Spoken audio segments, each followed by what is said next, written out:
want to share the screen? Prabhuji is already in focus. Okay. Yeah, I think I will be wanting to share the screen in order to show the verses. Yeah, you are already. You can share, Prabhuji. Okay.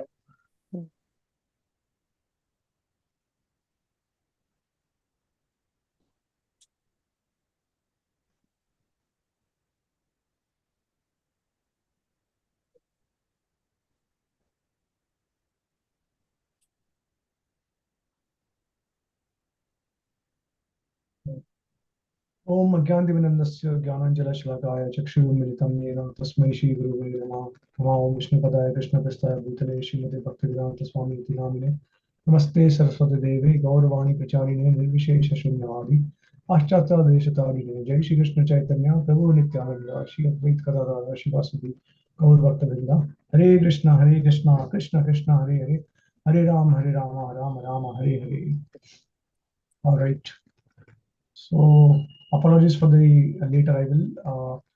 Till the last moment, actually, I was thinking about what topic should be taken today, and then finally, I think 2 hours before the class, I just thought, let me speak something on the super eminent position of Krishna, because the text is relevant. At the same time, there's also the discussion of there's also explanation given by Narad Muni to Yudhishthir Maharaj about the glorious position of Krishna. So I just thought that, okay, let me change it to this. I was previously thinking of explaining about Harinam and Diksha Mantras, because that I think I have not covered till now. And this is a very important concept to understand. So maybe in the next class, because I was lacking some time to complete the research on that. So then I just finally thought, okay, let me speak on this. Okay. So let's go to the verse number 7, 10, 51. And I'm going to share it on the screen also.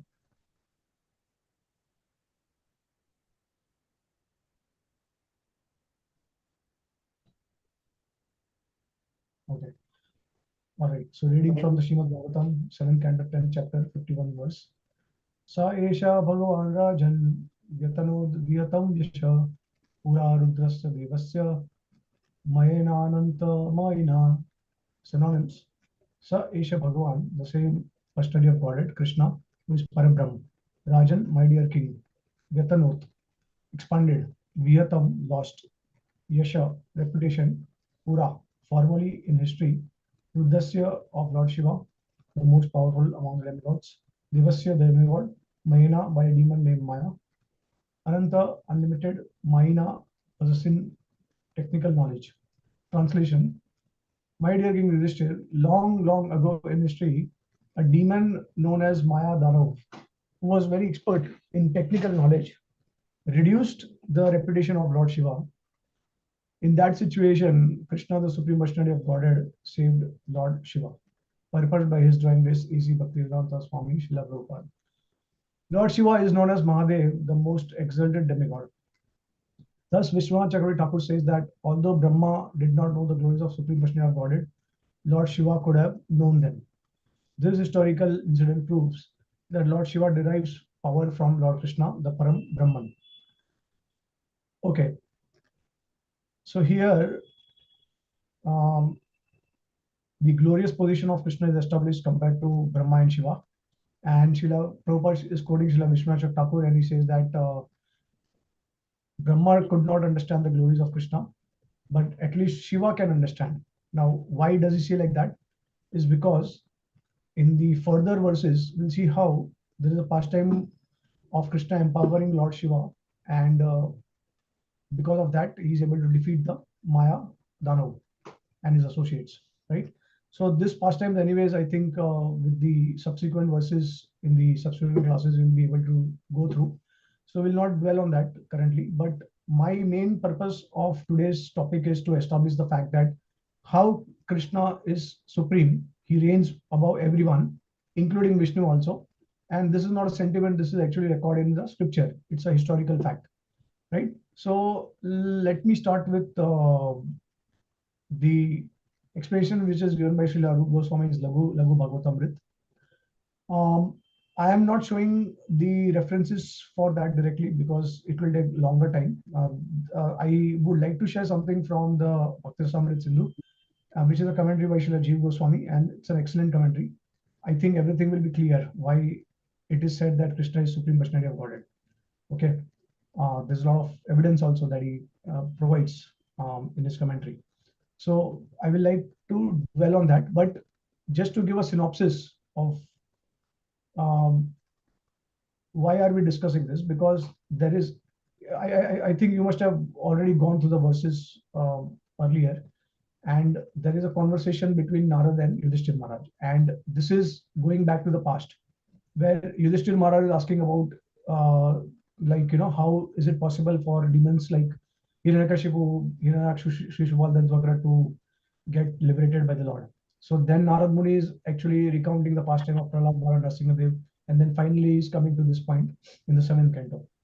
So in the previous verses, you must have seen how Narad Muni is explaining Yudhishthir Maharaj that when Jay and Vijay had fallen down, they had become Hiranyaksha and Hiranyakashipu, and then later on they became Ravan and Kumbhakarna, and then finally in the third incarnation they came as Shishupal and Dandavakra.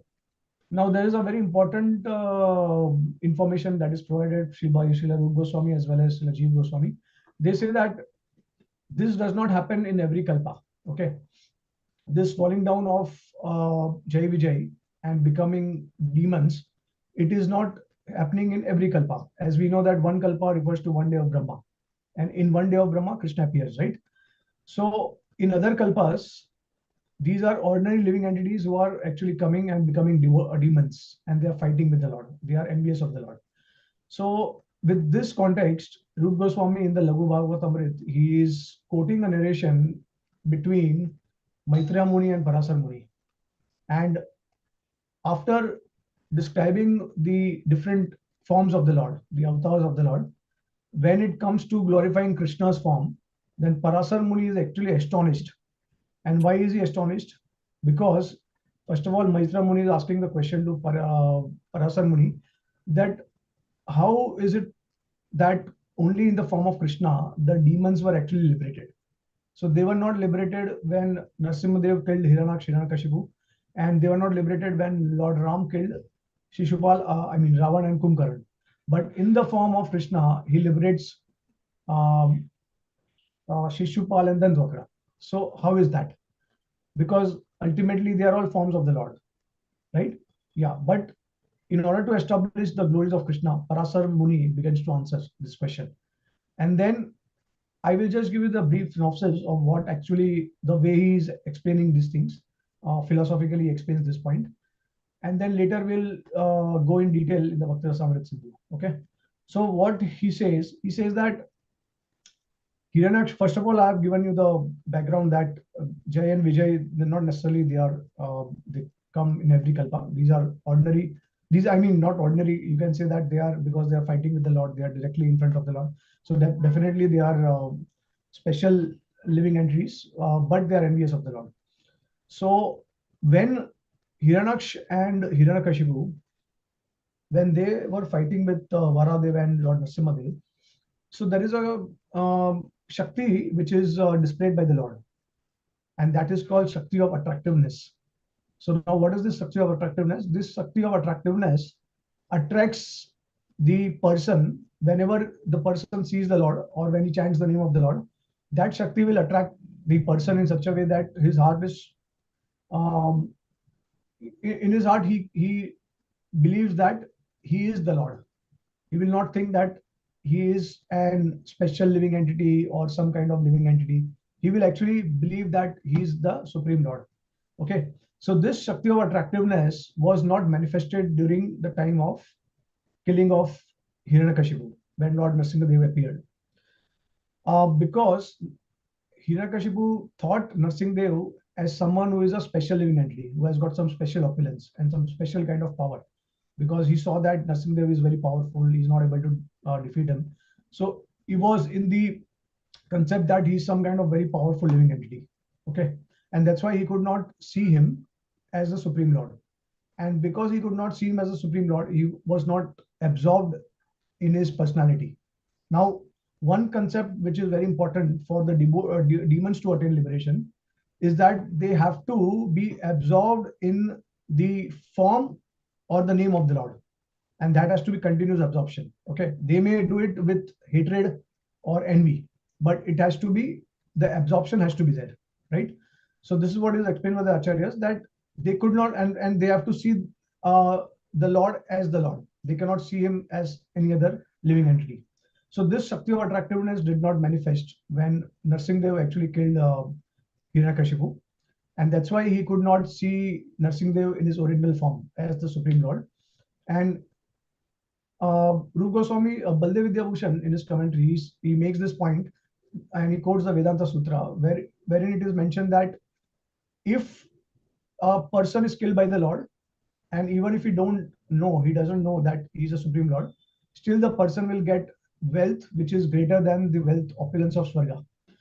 So that's why when Hiranyakashipu was killed by Narsimhadev, he came in the next life as Ravan, and he got more opulence than that of Swarga, but he was not liberated. He did not attain moksha, right?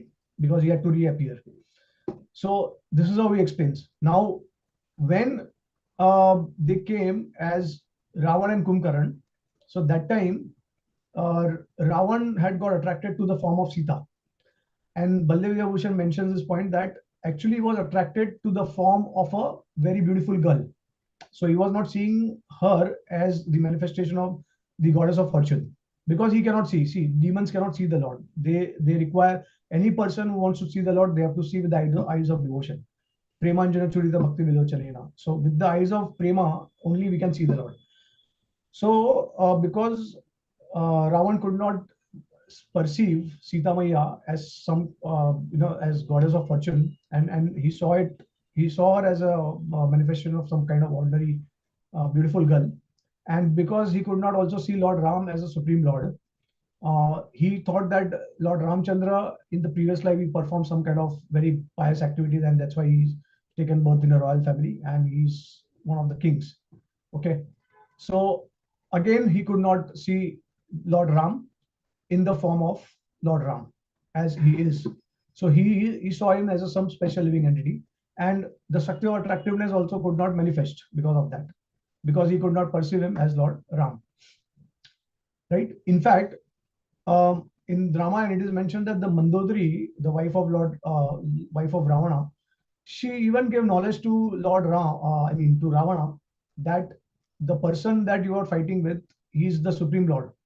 But even after saying that, he could not perceive Lord Ram as a Supreme Lord. So there is something called Gyan and Vigyan. So you may have the knowledge, but if you do not have the realization, then it's not necessary that the Gyan is actually converted into realization, right? So same thing happened. It was a sort of abhas.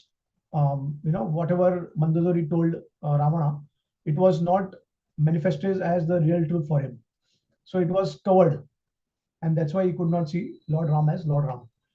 And ultimately he was killed, and then he attained greater opulence than before, because Lord Ram manifests more qualities than Lord Narsimhadev.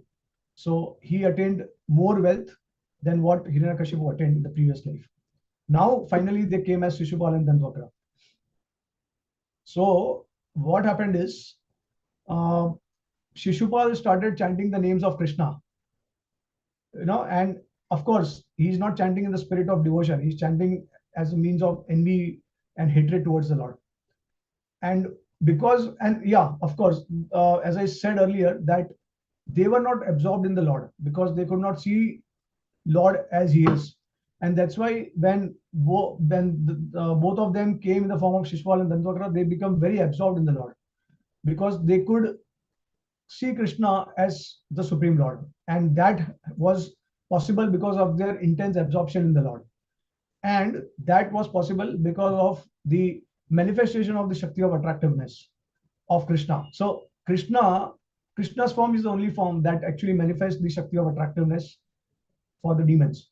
And because of that, when they chant his name, or when they see his form, they are they have the realization that probably he's the Supreme Lord. He's the Supreme Lord, you know. And that's why by constantly chanting the names of Krishna and his activities, of course, these are all in the spirit of enviousness. It was not in the spirit of devotion and hatred. They were able to focus on the form of Krishna. They were able to absorb themselves, and then because of that absorption, finally they attained moksha. Okay, so basically moksha, it can mean sayujya liberation, or it can mean sarupya also, or it can mean samipya also, or it can mean salokya also, or sashti also. There are 4 types of liberation, and then we have the sayujya liberation. Total, there are 5 liberations. Sayujya we don't consider because it is merging in Brahman or merging in the body of Krishna, right?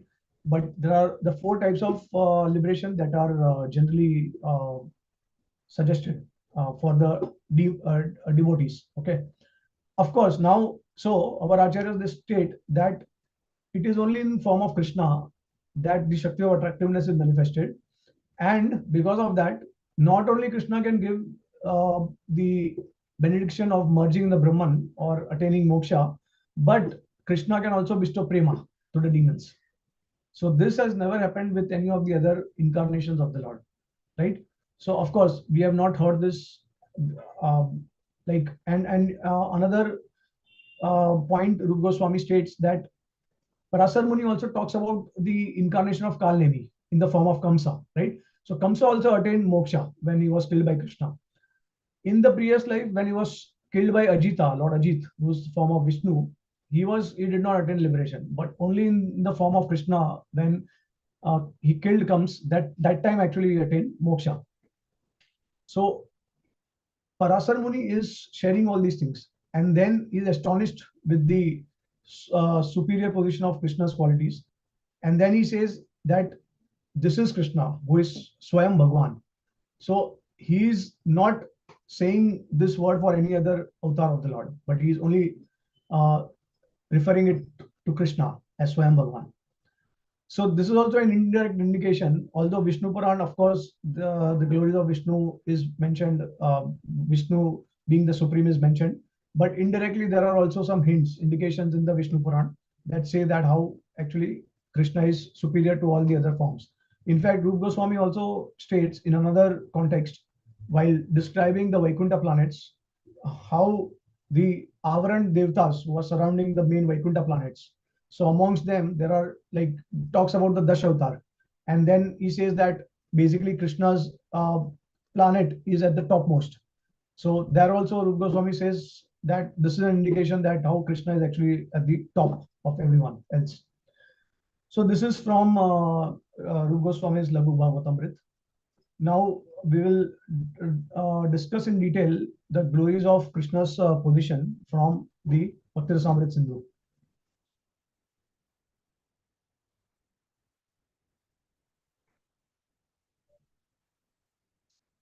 Okay, so let's go to the first word itself of Bhakti Rasamrita Sindhu, the first eastern section. In that, the first chapter, the first verse itself actually proves everything. There is no need for anything else. So such a brilliant and excellent commentary is given by Srila Jiva Goswami. All right. So let me share the screen also because I want to show a verse.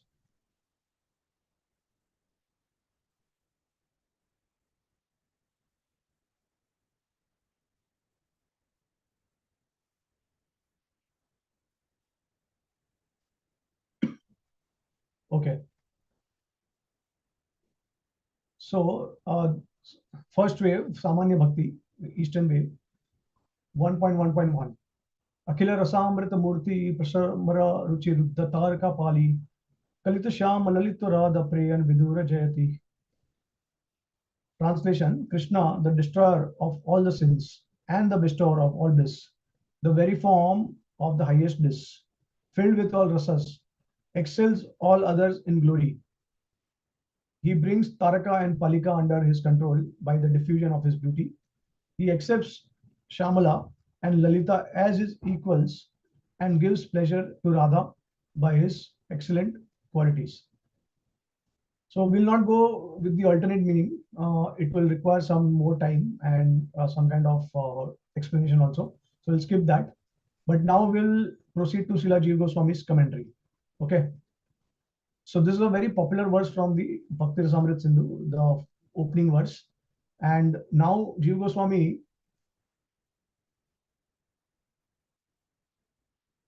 okay, so he starts by defining the word Vidu. Now, what is the meaning of the word Vidu? Vidu generally means someone who is ruling or controlling.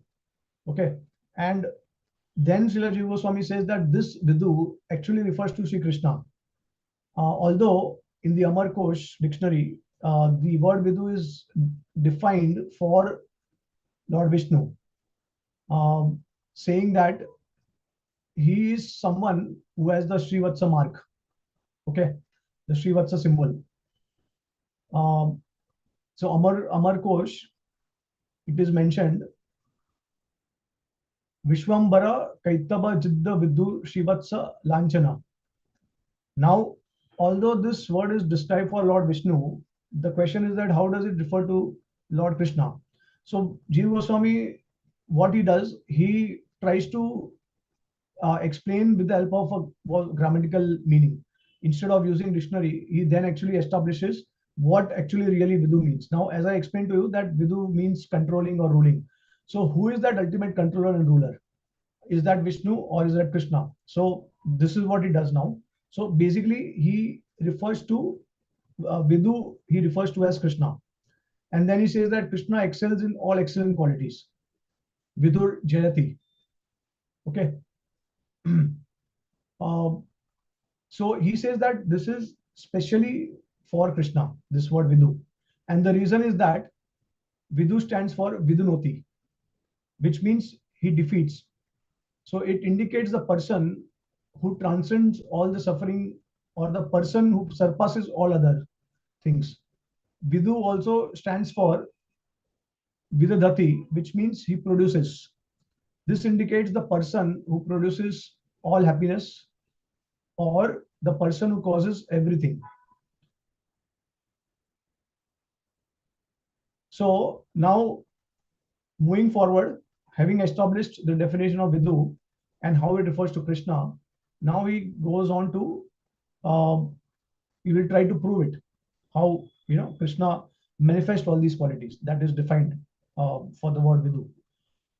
So one must conclude that Vidu means Krishna. He alone is famous for his ability to liberate even the demons and thus destroy even their suffering. Now see, so he destroys all suffering.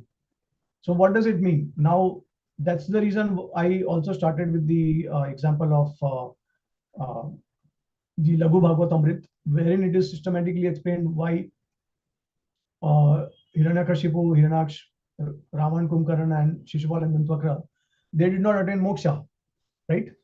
And this means, so then Vishnu is awarding them with some kind of opulence, but he's not making them free completely from suffering. Correct? There is some suffering also. As long as we are in the material world, we suffer and we experience some kind of distress. But when Krishna is killing the demons, he is awarding them liberation. Now, what does liberation means? Liberation means complete end of suffering. So only in the form of Krishna can someone, be bestowed complete freedom from all suffering. So this is the first meaning, and this is the example that we have already discussed. Later on, we'll also see evidences from the Srimad Bhagavatam, because, of course, whenever our acharyas they state something, they also provide some kind of praman. This is very important because one may claim that, well, Jiva Goswami is in Vaishnava Sampradaya, so it's his just kind of mental concoction or some kind of his sentiment for the Lord. No, but whatever they establish, they have to establish using scripture. So Shastra Praman is actually the topmost Praman. All right, so this we have already seen. He alone is famous for his ability to surpass all others by his powers. Okay, that all these things we'll see now. He alone is famous for bestowing happiness up to the greatest happiness found in his most astounding prem. He alone is famous as Swayam Bhagwan, the original cause of everything. Therefore, his names are particularly mentioned in the Amar Kosh with great prominence. Okay.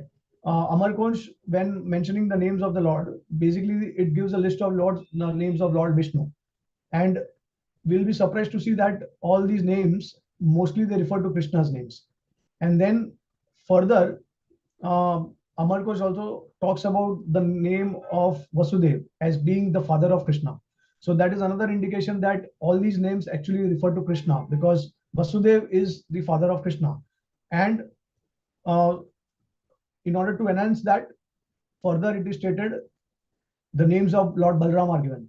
So all these indicate clearly that whichever names are there in Amarkosh, they are actually, although they also um, are the names of Vishnu, but they actually refer to Krishna's name, because there is a context connected.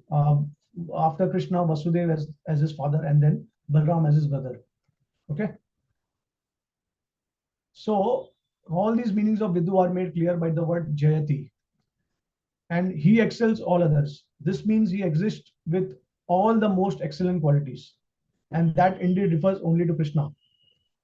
And the present tense is used to dispel the conception of common people that he cannot be perceived now, since he was visible only for the period of his descent. So some may say that, okay, you're talking about Krishna, but Krishna was a personality in the past. He's not existing now. But Jiva Goswami says that no, he's still existing now. We are not able to see, but he still exists. That's why he's using uh, the present tense. All right, so now he's quoting the evidence from the Srimad Bhagavatam. So let me show the verses to you.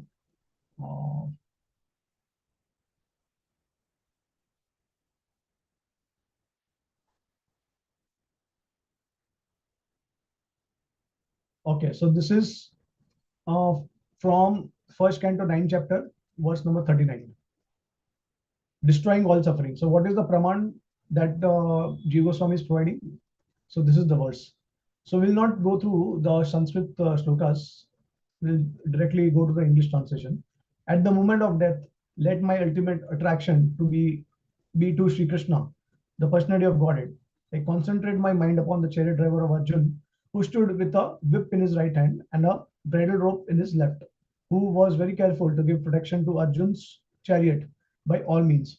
Those who saw him on the battlefield of Kurukshetra attained their original forms after death.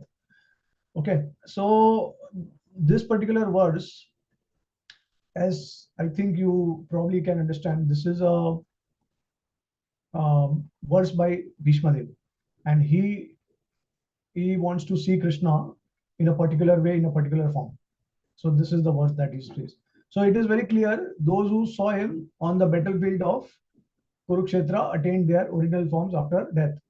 And yam iha nirakshya hata gata swarupam. Hata gata swarupam, in their original forms. They will attain original forms.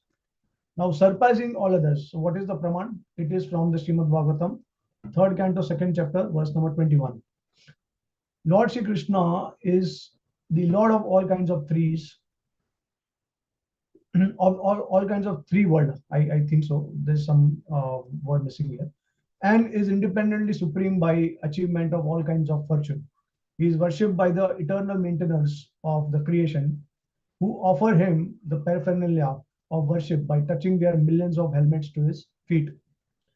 So this is also another evidence from the Bhagavatam, 3rd canto, 2nd chapter, 21 verse. Bestowing the greater happiness.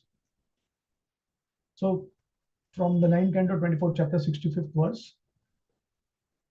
Krishna's face is decorated with ornaments such as earrings resembling sharks. His ears are beautiful, his cheeks brilliant, and is smiling attractive to everyone. Whoever sees Lord Krishna sees a festival. His face and body are fully satisfying for everyone to see, but the devotees are angry with the Creator for the disturbance caused by the momentary blinking of their eyes. So this is the glory of Krishna's beauty. I mean, the way he's actually his form bestows happiness to the devotees. Another verse quoted with this context is from the 10th canto, 29th chapter, which is the Ras Leela. Dear Krishna, what woman in all the three worlds would not deviate from religious behavior when bewildered by the sweet, drown out melody of your flute?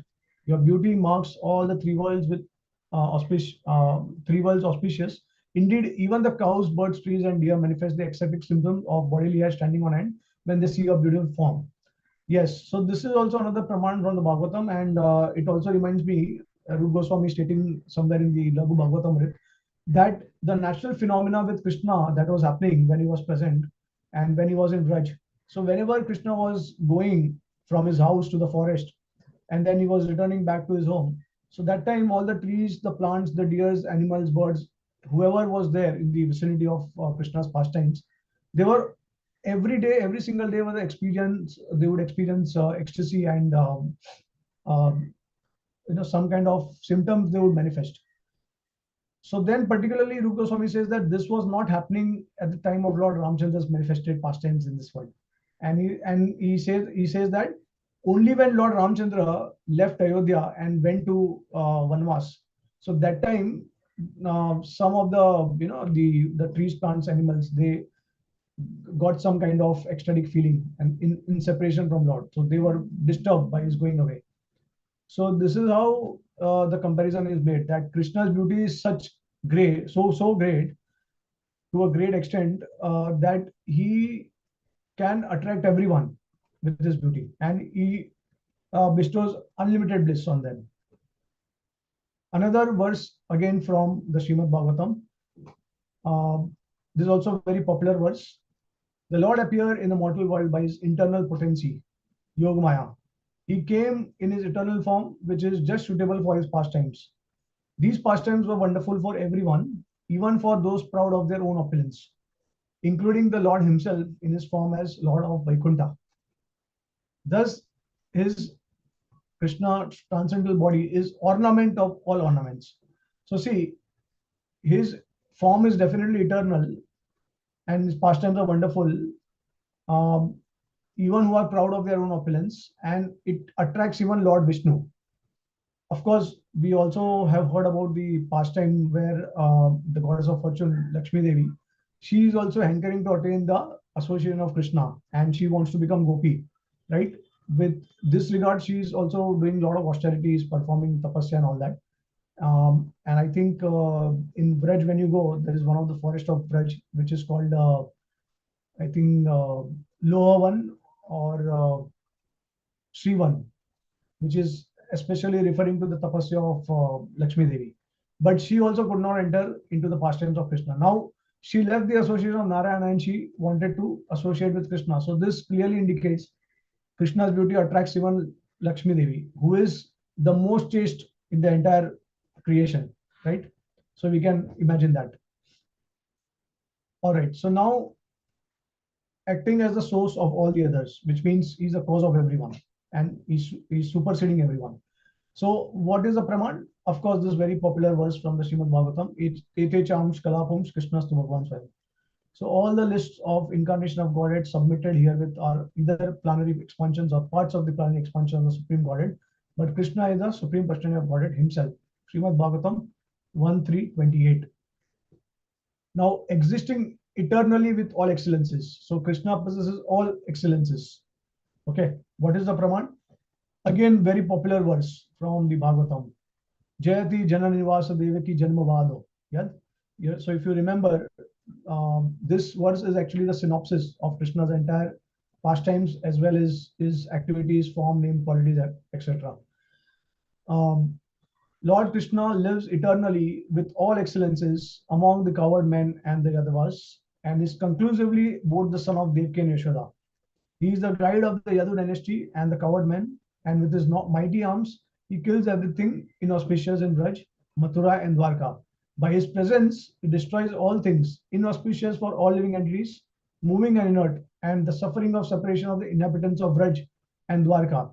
His blissful, smiling face always increases the desires of the gopis of Vrindavan and women of Mathura and Dwarka. He remains eternally in this situation. 10, 90, 48, the last chapter of Bhagavatam. So very briefly, it encapsulates the entire Vraj Leela or the entire Leela of the Lord in a short verse, right? Very, very popular verse. So this is the Praman from the Srimad Bhagavatam.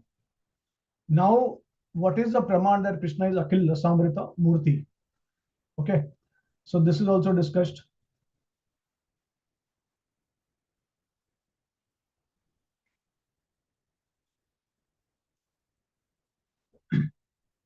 So the cause of all these outstanding qualities, destroying all suffering, surpassing all, destroying the greatest bliss, and being the source of everything, is then described.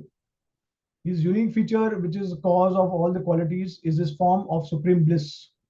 Amrita Murti, Akhila Rasamrita Murti. Since he contains all 12 rasas, Akhila Ras, starting with Shantaras.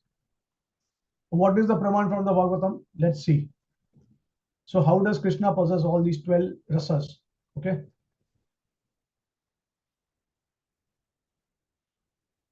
Okay. Verse number 10, canto 10:41-28. Taking him into their hearts through their eyes, they embraced him, the embodiment of all ecstasy. And as their bodily heads stood on end, O subduer of enemies, they forgot the unlimited distress caused by his absence. Correct? So it is mentioned here, they embraced him, the embodiment of all ecstasy. So Ananda Murti, right? Amrit and Ananda Murti. He is basically Akhila Rasamrita Murti. And this is what it is proved because it is the verse is beginning with Ananda Murti. Okay, next verse is from 10:14-22. This universe appears real because it is manifested by the potency of illusion emanating from you, whose unlimited transcendental forms are full of eternal happiness and knowledge. So again here, the mentioning of unlimited transcendental forms of eternal happiness and knowledge is mentioned, right? And then finally, a very popular verse also from the Bhagavatam, 10:43-17. The various groups of people in the arena regarded Krishna in different ways when he entered it with his elder brother. So, if you remember, Krishna enters the arena of the wrestling match, and that time there are many people who are seeing him, and there are devotees, and then there are people who are envious, and then those who are neutral. So, what are they seeing? So, this Bhagavatam verse encapsulates that. The verse, the various groups of people in the arena regarded Krishna in different ways when he entered it. With his elder brother, the wrestlers saw Krishna as lightning bolt, Veeraras, the men of Mathura as the best of males, Vismayras, the women as Cupid in person, Madhuraras, the coward boys as their relatives, Sakyaras, Hasyaras, the empire's rulers as chastiser, Rodras, his parents as their child, Vatsala, Karunaras, the king of the Bhoj as death, Bhayanakras, the intelligent as the Supreme Lord's universal form, Vibhastaras, the yogis as absolute truth, Shantaras, and the Vrishnis as their supreme worshipable deity in Dasyaras. So Srimad Bhagavatam 10:43-17. So see, this is the praman that Krishna is Akhila Rasamrita Murti, that he is full of rasas. And the 12 rasas are also described here. 5 rasas we know, Shanta, Dasya, Sakya, Vatsalya, Madhurya. And then there are 7 secondary rasas, which is basically Veer Ras, Vishmay Ras, then Hasya Ras, Raudra Ras, Karuna Ras, Bhayanak, Vibhasta. Right? So these are 12 rasas, 7 are secondary. And one thing is very important that Veeras, Bhayanakras, Rodras, Vibhastaras are only abhas, and they appear in only inimical demons. They do not appear in the devotees. Okay, so this is again a side footnote by our acharyas. They mention this. And then what is the praman from the Upanishad? So if someone does not have that much faith in the Bhagavatam, then he's also quoting from the Upanishad. Tasmat Krishna eva paro devas tam dhyayet tam raset tam bhajet tam yajet. Therefore, Krishna is the Lord beyond the material modes. One should meditate upon him, relish him, serve him, and worship him. Gopal Tapani Upanishad 1.48. So this is also very important. The Gopal Tapani Upanishad clearly states about Krishna's ras. Of course, there is also another verse that says that um, uh, Raso Vaisa, that Krishna is full of ras. There's also another verse, popular verse. And then So this is already established, Akhila Rasamrita Murti. Now we shall go to the next line of the shloka, which is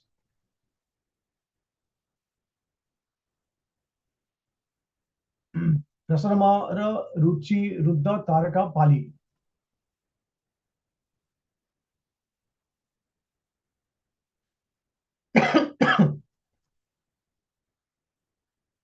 So, so one can easily identify the superiority of Lord Krishna's appearance by so one way to identify the Lord's superior position is by seeing the followers that he has. So these followers also must be superior to any other followers, right? And these followers are endowed with the highest quality of rasas. So this reaches its highest degree with those persons endowed with the supreme conjugal ras. And thus, the Mangala verse depicts Krishna's relationship with the gopis. The Mangala verse means the opening verse. Okay, so now what is the Praman? Gopiyas, okay, let's skip that. So, what austerities the gopis must have performed? With their eyes, they always drink the nectar of Krishna's form, which is the essence of loveliness and is not to be equaled or surpassed. That loveliness is the only abode of beauty, fame, and opulence. It is self-perfect, ever fresh, and extremely rare. His transcendental body, the exclusive abode of beauty and opulence within the three worlds, shone brilliantly as the gopis worshipped him. In the midst of the dancing gopis, Lord Krishna appeared in most brilliant, like an exquisite sapphire in the midst of golden ornaments. All right, so these are all the pramans how um, Krishna's followers are also superior and of greater qualities than any other devotees of the Lord. So this is very important, and these are the different pramans from our Shastra. Srila Rup Goswami also mentions about, so like he also talks about the 64 qualities of Krishna and how Krishna has got unlimited qualities, but four qualities stands unique compared to Vishnu and other forms of the Lord. And you will see that the four qualities are basically the Rup Madhurya, the Venu Madhurya. It's all related to Rasa. So the Rup Madhurya, the Venu Madhurya, and the Rup Venu, then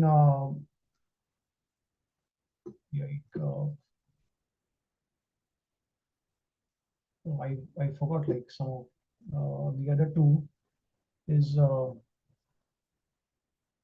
Prem Madhurya and Rup Madhurya, Venu Madhurya, Prem Madhurya. Uh, anyone remembers the fourth quality? I forgot.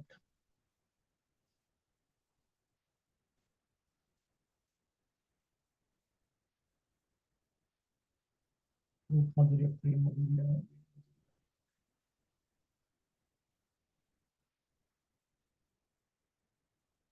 Leela Madhurya. Yeah. All right. So these are the four unique qualities of Krishna's pastimes. I mean, the perspective of rasa. So Rup Madhurya. What is Rup Madhurya? Krishna's beauty, as we have already discussed. That beauty is bestowing the highest bliss, of course. At the same time, it is even attractive to Lord Vishnu, and there is nothing greater beyond Lord Vishnu's beauty, right?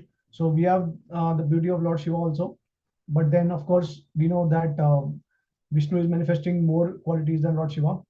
Krishna manifests four more qualities, and even Lakshmi is attracted to Krishna. So Krishna's beauty surpasses everyone. Krishna's beauty is there.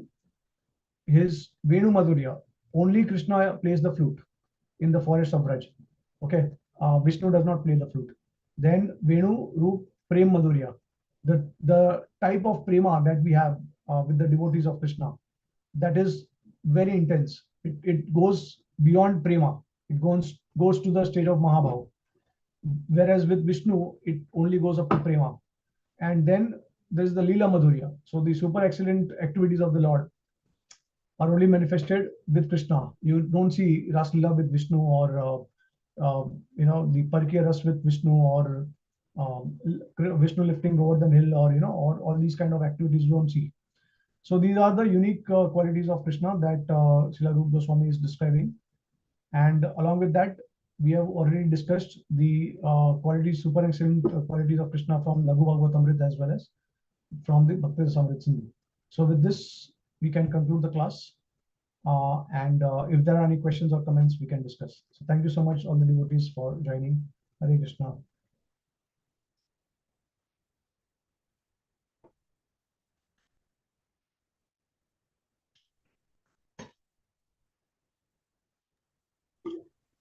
Hare Krishna, Prabhuji. Hare Thank Krishna. you so much for this nectarian class and explaining very nicely about the four qualities of Krishna more than Vishnu. Thank you so much, Prabhuji. Hare Krishna. I don't have any question, but I request devotees, if you have any question, please go ahead and ask.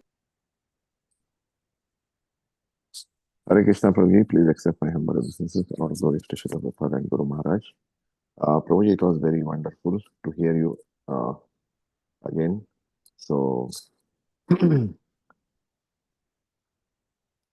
you explained about the liberation. So I just have a small doubt, or maybe it's a common question. It may come to anyone's mind. Uh, for example, Duryodhana, even when he fought on the battlefield of Kurukshetra, he also got the liberation. So that is one of the greatest or major examples in the Mahabharata. So if devotees, we know the concepts, but if you like discuss this thing with any non-devotee, then there's a common question like, then how, by doing these bad things, even one can get liberated, but at the same time, then why Krishna is so merciful on such kind of souls? Okay. So this, how did he get liberation? That is already, I've already given the praman from the Bhagavatam. If you remember the praise of Bhishma Pitama, and where he's mentioning, like, because it is mentioned Vidunoti, that Krishna is basically the original Vidu, and Vidu is defined in four ways. That first of all, he destroys all suffering, and that suffering is all completely destroyed only when someone attains moksha, right?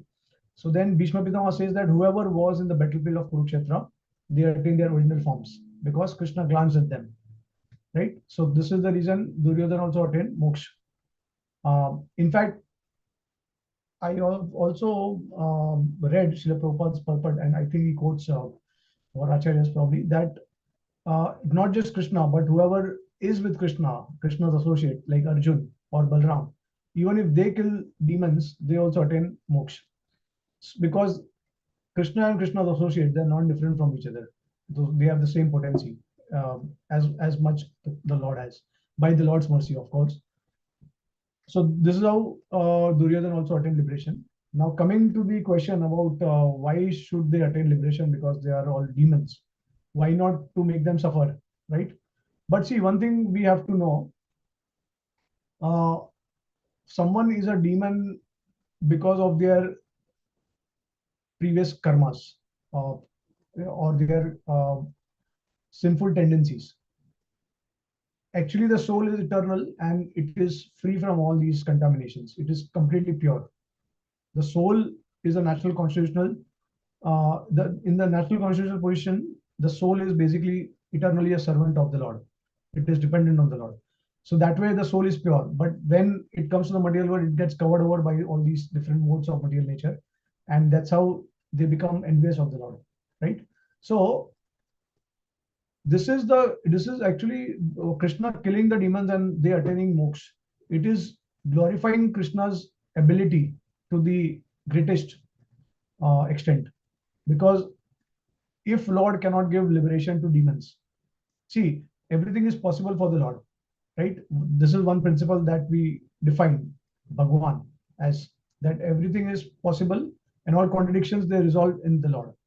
So, and of course, at the same time, there is also the slok from the Bhagavad Gita that says that ye thamam prapadante tam sadaiva bhajamyam mam vartamanu vartante manushya partha sarvasa, that as one surrenders to me, I reward them accordingly.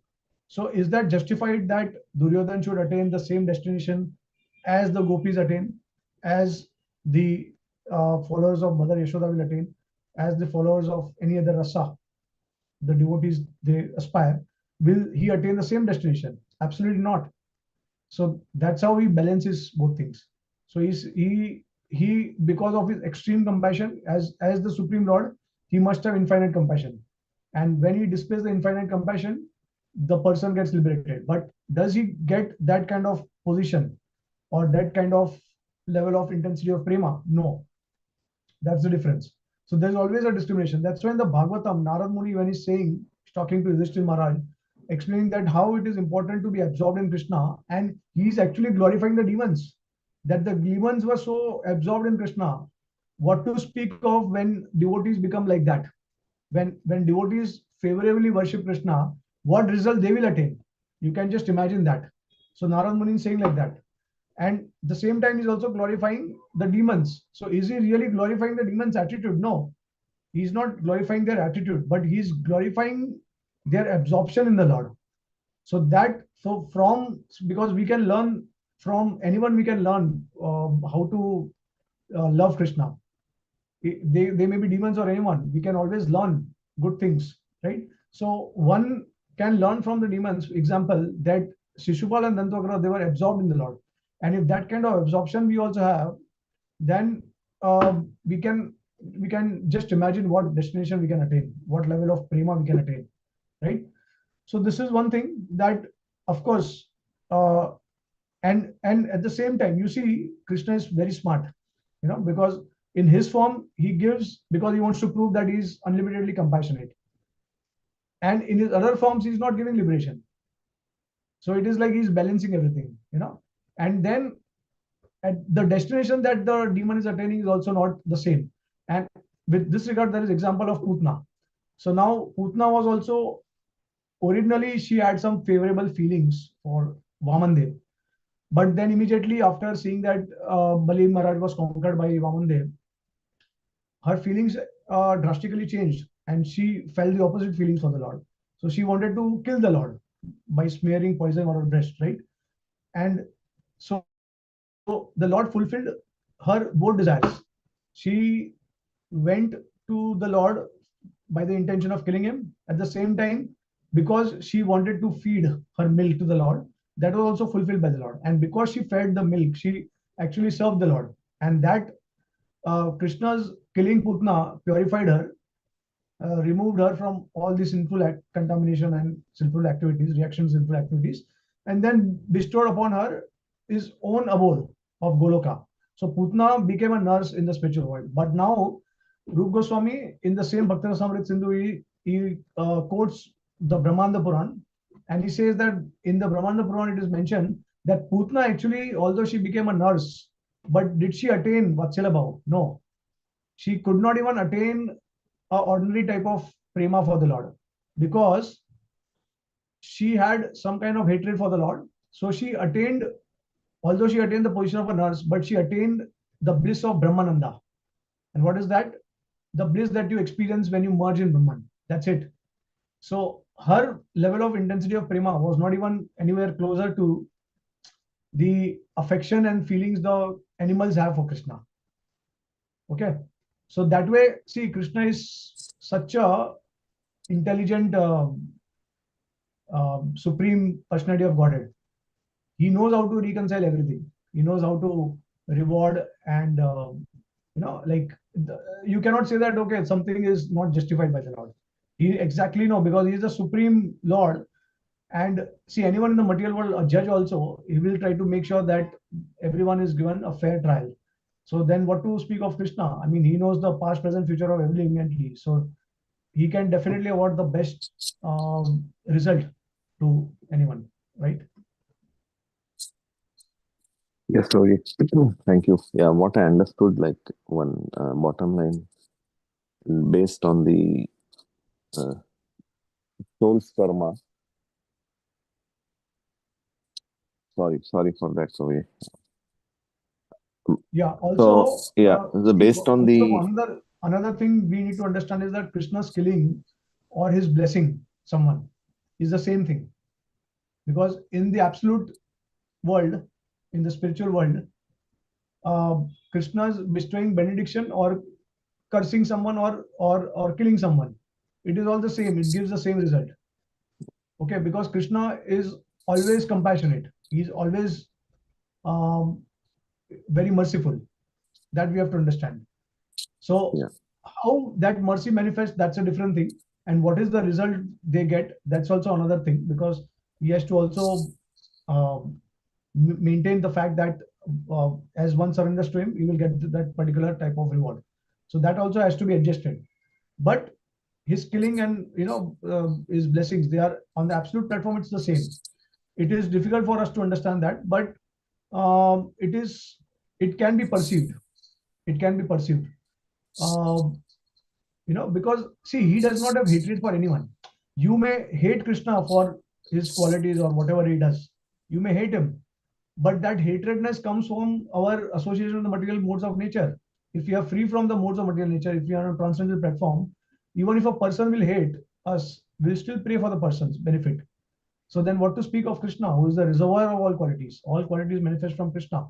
So Krishna doesn't take it personally. I mean, that's why he also says that if one offends me, I can forgive. But if one offends my devotee, I cannot forgive that. So Krishna's nature is such that he is fully merciful, fully compassionate, unlimitedly merciful. And if he's not like that, then he cannot be God. That also we need to understand.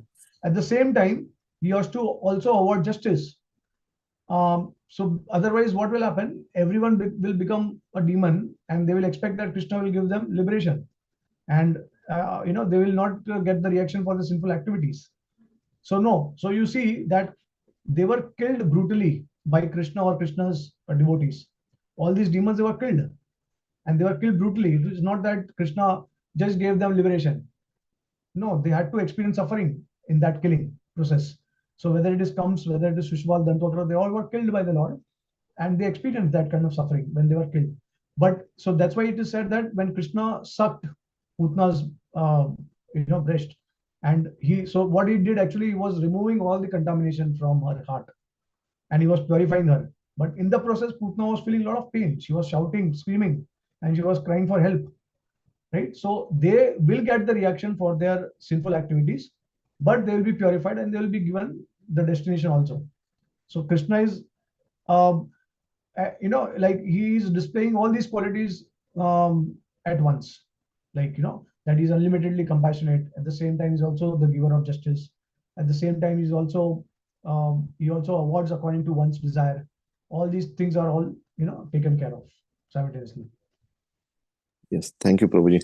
Nice explanation. Yeah, the sound came. That's why I could not mention that in my last statement. Yeah, based on the soul's karma, the destination is different, even though the soul is liberated. So, in the liberation uh, end, the liberation will not be the same kind of destination. So, thank you so much. Exactly. Yeah. I mean, of course, like even in devotee circle also, you'll see devotees have different rasas with the Lord. They desire different rasas with the Lord. Not every devotee is going to be like a gopi or Yeah. like a nurse or someone. Or everyone is not going to have dasya bhava, sakya bhava, vatsala bhava like that. So different devotees, they have different desires and taste and flavor. Thank you, Prabhu. Hare Krishna. Hare Krishna, Prabhuji, Dandat Pranam. All goes to Sri Prabhupada. It was a nice class reflecting upon the fairy. I mean, of course, the Anadi Adi Govinda, that contention from different Shastic angles, and also that he is Akhila Samrita Sindhu. And so that includes all the negative rasas also, and the demons exhibit them, and yet they get liberation. And because Krishna is merciful, and ye yatha mam prapadante. So your and those references that you use in the scripture are so valuable for the preaching purpose. Yeah, I mean,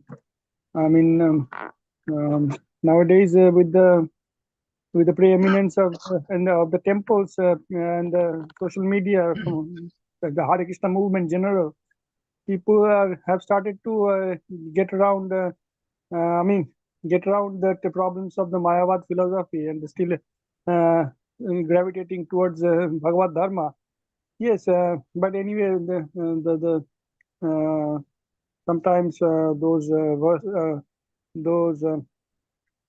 supporting verses help in our because some Jnani people are still stubborn. Yeah, though the general people, simple-hearted people may have transformed, the Jnani is generally transformed the last. So yes, very important to reflect. I was this small question I had, Prabhuji, is about Krishna, other than Gopaltapani Upanishad, or of course Bhagavad Gita, Gita Upanishad, and the Ishopanishad, indirectly referring that Mayana Patra, that verse.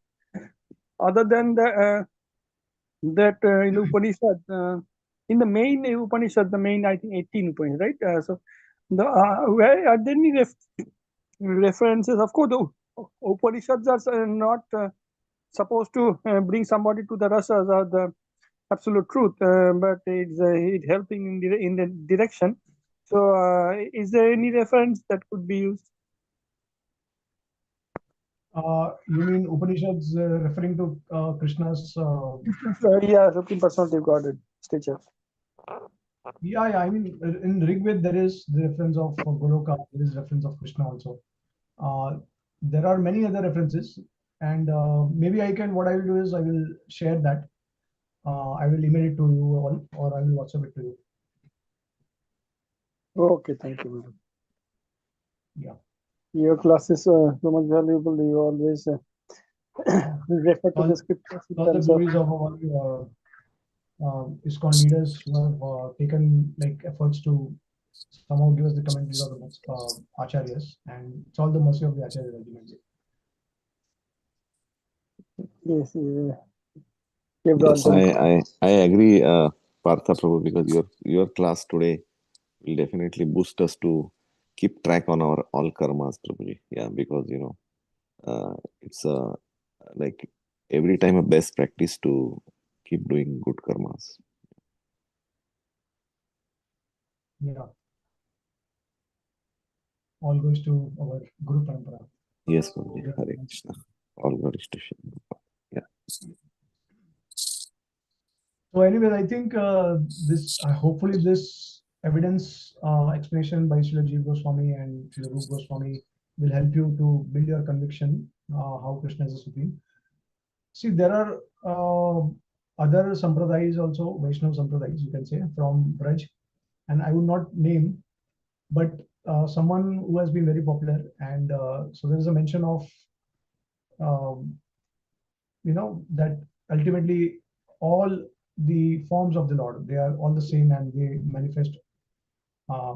There's equanimity amongst all of them, but we don't believe in this principle because our Acharya Srila Rupa Goswami and ultimately Chaitanya Mahaprabhu has told us very distinctly and clearly how Krishna is actually the Supreme Personality of Godhead. Surprisingly, there are these other sampradayas who are Brajvasis and who are following Vaishnava culture, but they do not openly say that Krishna is supreme. I'm not sure if they do it, they hide it for some reason.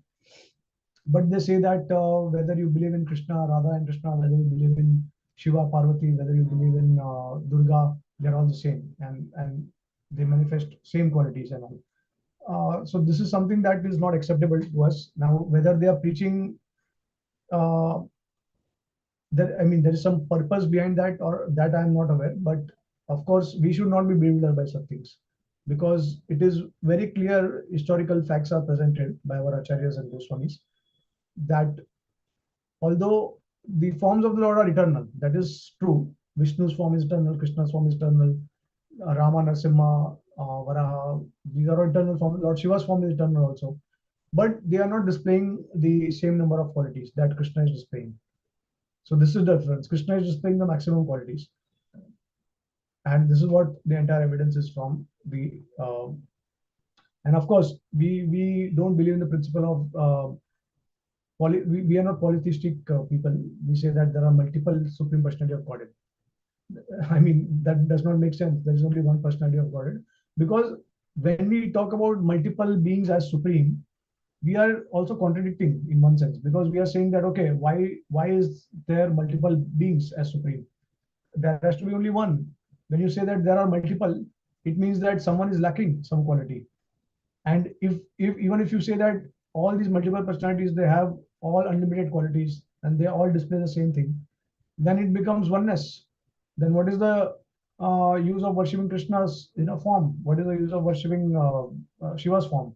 They all become one, because then what is the value of their personalities, respective personalities? Right? Does not make sense. So there is a distinction, and individuality is also there. And because of that, there is also variation, there's variety. And in that variety, there is the display of God's qualities. And someone is manifest. That's why it is said that Krishna is 100%, then Vishnu is 94% or 96%, and then um, Lord Shiva is 80%, and then Brahma is I think I mean sorry, Shiva is 84%, and Brahma is around 78%, something like that. I mean, so Krishna manifests 64, Vishnu manifesting 60 qualities, Lord Shiva manifesting 55, and then Brahma manifesting 50 qualities. And Brahma is in actually the position of a Jeev Tattva. He's not the Supreme Lord, right? As Lord Shiva and as Lord Vishnu. He's actually a Jeev Tattva. So what is the meaning of Jeev Tattva? Jeev Tattva can never become God. Otherwise, everything is one. Finally, it becomes Mayavad. So this is not, but like somehow there are certain popular sampradayas now, who are saying like that. So this has to be very clear, at least from our Sampradayik point of view and Siddhant point of view, we are very clear. Yeah, maybe they are doing it for preaching purpose in order to attract Mayavadis and impersonalists. That we are not aware. But of course, we have to, even though we may hear certain things like that, but we have to be grounded on all these Siddhants very strongly. And we should have the pramans from the scriptures also, that no other form of the Lord can actually bestow complete liberation. I mean, can destroy complete suffering, and no other form can also bestow that kind of bliss, complete bliss. No other form supersedes everyone, and no other form is the cause of everything, right? So these are the most important points, and we have enough evidences from the scriptures. It's a historical fact also. Yeah.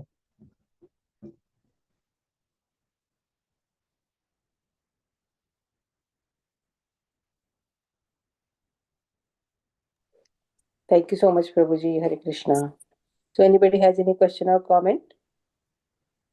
Yeah, Hare Krishna, this is Vinod Maheshwari. Thank you very much for taking your time and explaining us. I learned a lot of things, and I'm surprised.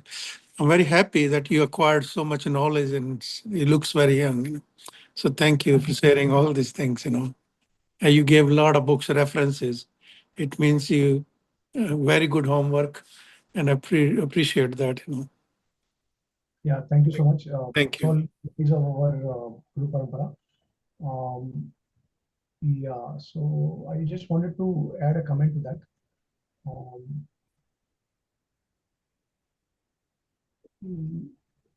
I just forgot. Yeah, but